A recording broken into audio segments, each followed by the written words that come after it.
অনেক বেশি মন খারাপ লাগছে, মনের ভেতর অদ্ভুত একটা অস্থিরতা কাজ করছে। অজু করে এসে নামাজে দাঁড়িয়ে যান, এরপর সিজদায় দুই নয়নে অশ্রু ছেড়ে কাউকে না বলা কথাগুলো আপনি রবকে বলে ফেলুন। দেখবেন এরপর অদ্ভুত একটা প্রশান্তি অনুভব করবেন। আল্লাহ আমাদের সবাইকে হেদায়েত দান করুন, আমিন। বিসমিল্লাহির রহমানির রহিম। আসসালামু আলাইকুম। কেমন আছেন সবাই? আশা করছি যে যেখান থেকে আমার এই ব্লগটি দেখছেন সকলে ভালো আছেন, সুস্থ আছেন, নিরাপদে আছেন। আমি বিথি আমার প্রাণের শহর ঢাকা থেকে বলছি। আজকে অনেক সকাল থেকে আপনাদের সাথে ভিডিওটা স্টার্ট করলাম। তো সকালবেলা অলরেডি আমি ভাত রান্না করে ফেলেছি, মিষ্টি কুমড়া ভাজি করে ফেলেছি। এখন জাস্ট রুটি ভেজে নিচ্ছি। তারপরে মেয়ের টিফিনের নুডলসটাও রান্না করে ফেলেছি। আর ওই যে মাছ দেখছেন সেগুলো আমি হলুদ, মরিচ, তারপর গুঁড়া মশলা দিয়ে সুন্দর করে ম্যারিনেট করে রাখছি।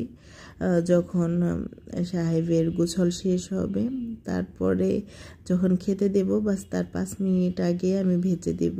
আর মেয়ের টিফিনটা আমি রেডি করে ফেলেছি একদম ঝটপট। আর এখন রুটি সেঁকে নিচ্ছি। এ পর্যায়ে সেই মহামূল্যবান কথাটি আপনাদের কাছে চেয়ে নিচ্ছি, যে আমার ভিডিওতে এখনও লাইক দিনে প্লিজ একটা লাইক দিয়ে ভিডিওটি কন্টিনিউ করবেন। আর যদি অলরেডি লাইক দিয়ে সাবস্ক্রাইব করে আমার পাশে থেকে গেছেন তাদেরকে জানাই মন থেকে অনেক অনেক ভালোবাসা। তো সব কিছু রেডি করে গুছগাছ করে সাহেব যখন অফিসে চলে গেল, তারপর মেয়েকে উঠিয়ে ফ্রেশ করে তার সব কিছু রেডি করে তারপর মেয়ের স্কুলের দিকে রওনা দিচ্ছি। তো মেয়ের স্কুলে রওনা দিতে হয় 7টা বাজার 10 মিনিট আগে। মাঝে মাঝে হেঁটে যাই, মাঝে মাঝে রিক্সায় যাই, বেশিরভাগই হেঁটে যাই। তো মেয়ে সকালবেলায় বেশি হেঁটে যেতে চায় না, একটু মর্জি করে। তো সেই জন্য রিক্সায়ও যাওয়া হয়, হেঁটেও যাওয়া হয়। যেদিন একটু আগে উঠে মানে নামাজটা পড়ানোর জন্য ডাক দিতে পারি সেদিন হেঁটে যাই। তো তারপর বাসায় এসে আমি এই যে আমার সেই বড় গাছটাকে গোসল করানোর চিন্তা ভাবনা করছি, যেটাকে গোসল করিয়ে দেই। গোসল করানোর পরে কিছু কাপড় ধোয়া হয়েছিল সকালবেলা, সেগুলো ছাদে নেড়ে দিতে যাই। এই সময়টা আমি একদম একা, বাসায় কেউ নাই। তো এই যে তখন ঘরের সব কাজ কমপ্লিট করার চেষ্টা করি, এইটুকু সময়ের মধ্যেই ঘর ক্লিন করার চেষ্টা করি। তো আজকে আপনাদের একটু ছাদ বাগানের আমার গাছগুলো দেখাই, সবজি গাছগুলা। এই যে দেখেন এই যে পুঁই শাকগুলা, এগুলো আমি পুঁই শাকের যে ডাঁটা ছিল সেগুলো লাগিয়ে দিয়েছিলাম, সুন্দর হয়ে গেছে। আর এই যেটা আম্রপালি আম খেয়েছিলাম সে আম্রপালি আম লাগিয়ে দিছি, দেখলাম হয় কিনা, তা না দেখি হয়। আর এইগুলো হলো পুঁই শাকের আরও ডাঁটা লাগাইছিলাম সেই গাছগুলো। আর লাগাইছিলাম সেই বহুল প্রতীক্ষিত আমার কুশাল গাছ, মানে আখ গাছ। এইগুলো হয়ে গেছে, অনেকগুলো লাগাইছিলাম, তার মধ্যে 4টা হয়েছে। যাক, একটা হইলেও আমি খুশি হইতাম, তার মধ্যে 4টা হয়ে গেছে। তো আজকের দিনটা ছিল অনেক সুন্দর, কোনো রোদ ছিল না, আবার বৃষ্টিও ছিল না। এত ভালো লাগছে আবহাওয়াটা, ছাদে থাকতে ইচ্ছা করতেছিল, কিন্তু বাসায় অনেক কাজ। তো ওই যে মেয়েকে অলরেডি বাসায় নিয়ে এসে পড়েছি, এখন আমি ঘরটা ক্লিন করে নিব। মেয়েকে যখন স্কুলে দিয়ে আসছিলাম তখন ঘরের সব কাজ শেষ করেছি, রান্না বান্না তো আমি সকালেই কমপ্লিট করে ফেলছি।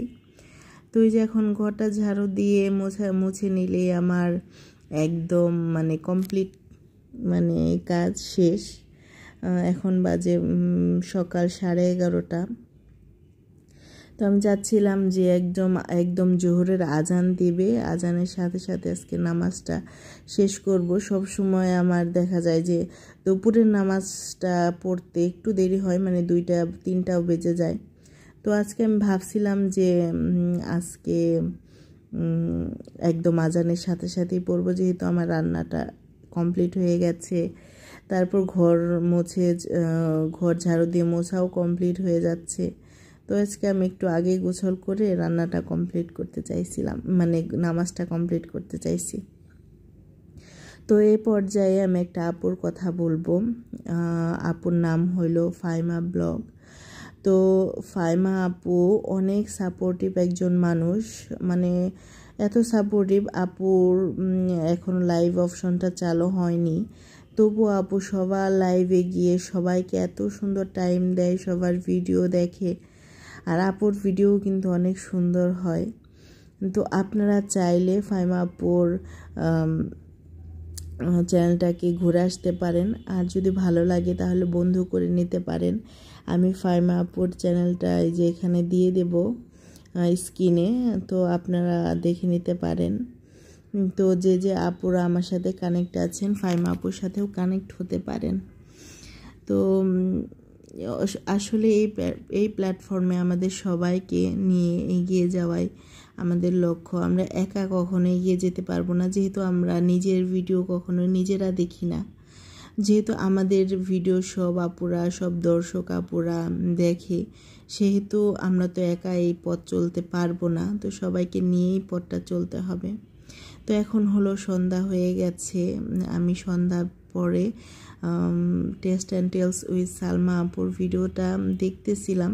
সালমা আপু বলতেছিল কি আমি মুরগি মাংস রান্না করব জাস্ট, আর তখনই আমার মেয়ে ফট করে বলে উঠলো, দেখো তোমার আপু মানে আমার আন্টি কি সুন্দর প্রত্যেক দিন মাংস রান্না করে, আর তুমি তো রান্না করো না। তো আমি বলি কই রান্না করি না, আমি তো মাঝে মাঝেই করি। তো সবজি টবজি মাছ এগুলো সবগুলো মিলেই খেতে হয়, মেয়েকে বোঝাইলেও বোঝাইতে চায় না। তো এই যে এখন মেয়েকে বলেন তাহলে আসো তোমাকে ঝটপট আমি নুডলস রান্না করে দিই। পৃথিবীর সবচেয়ে সহজ নুডলস রান্নাটা আজকে আমি করব, তো আপনারা দেখতে থাকেন। তো যা বলতেছিলাম, আমাদের সাধারণ দর্শকের মধ্যে একজন আছে লিপি আপু। ওই আপুটা সবার মানে আমি যতগুলো আপুর ভিডিও দেখি সব আপুর মুখে মুখে লিপি আপুর কথা। মানে লিপি আপু আমার মনে হয় না সে মানে সাধারণ দর্শক হয়ে কারো ভিডিও বাদ দেয় দেখা, তার জন্য মন থেকে গভীর গভীর ভালোবাসা।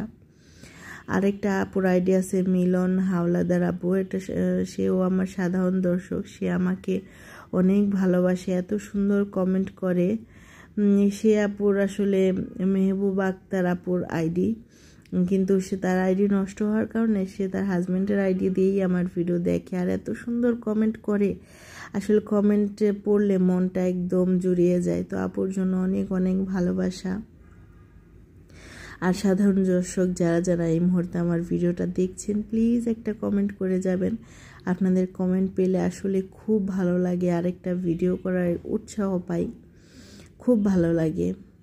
তো আমি বলতেছিলাম যে এত সহজ নুডলস রান্না মনে হয় কেউ করে না।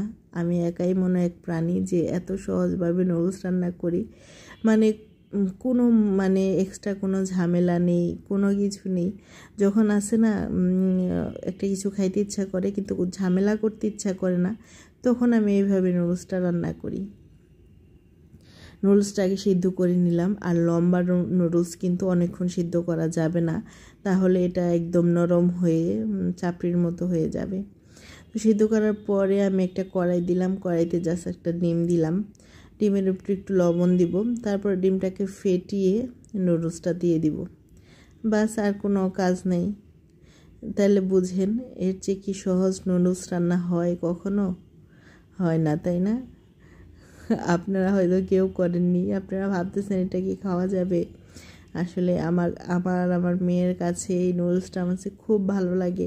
আমার মেয়ের কাছে বিশেষ করে বেশি প্রিয়, কারণ এটার মধ্যে বেশি ঝাল নেই, পেঁয়াজ কাঁচামরিচের ঝামেলা নেই। আমার মেয়ের যদি পেঁয়াজ কাঁচামরিচ অন্যান্য কিছু দিই, সেগুলো সুন্দর খুঁটিয়ে খুঁটিয়ে রেখে দিয়ে শুধু নুডলসটা খাবে।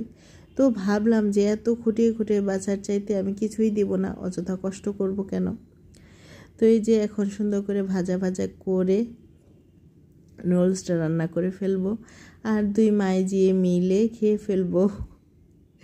আমরা তো বাসায় এখন দুজনই, তো একটু পরে সবাই আসবে। তো এই যে সুন্দর করে ভেজে নিচ্ছি, আর এই যে পরিবেশনটা করে দিলাম। এই যে আমার মেয়ে চপস্টিক দিয়ে খাবে, আমি কাঁটা চামচ দিয়ে খাবো। তো আজকের ভিডিওটা এই পর্যন্তই। যদি ভালো লাগে আমার পাশে থাকবেন, সবাই ভালো থাকবেন, সুস্থ থাকবেন। আল্লাহ হাফেজ, আসসালামু আলাইকুম।